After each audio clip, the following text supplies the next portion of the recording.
Hello, I'm McLean with GROWMARK Ontario. Today, in the next part of our Outstanding in Your Field video series, we've had a significant frost event last weekend and the first part of this week, and Darrell Hill, crop specialist from our Alliston and Elmvale hubs. Darrell, you're out looking at a lot of fields. What are you looking for? What should growers be looking at? And what are some of the things in the future they need to look at as well?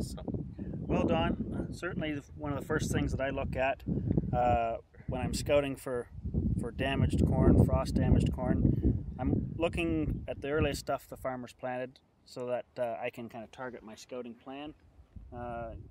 Generally, as a rule, it's your corn that's 3 and 4 and 5 leaf that has the most risk because there's more of a chance at the growing points out of the ground.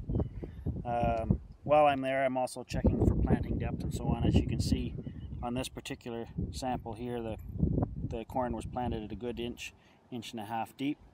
And the growing point on this corn, it was frosted, was still below ground level. You know, here was where the surface was, and our growing point was still about a ½ an inch below ground level.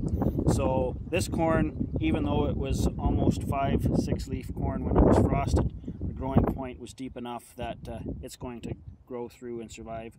And you can tell that by the new green growth that's still starting to come after the frost event.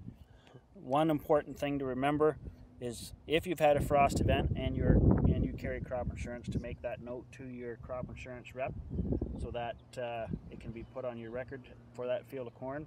And to make note, when you're counting leaves from this point forward, you need to count where the leaf margins come out, because these leaves here that were frosted may wither up and fall off, and when you're planning herbicide applications later, you need to take that into account so you're not misstaging the application of herbicides such as Banville, which can really do damage to corn after 5-6 leaf. Perfect. Thank you, Darrell. Thank you for watching this video. I hope you found it informative, and think of FS for all your crop input needs this spring.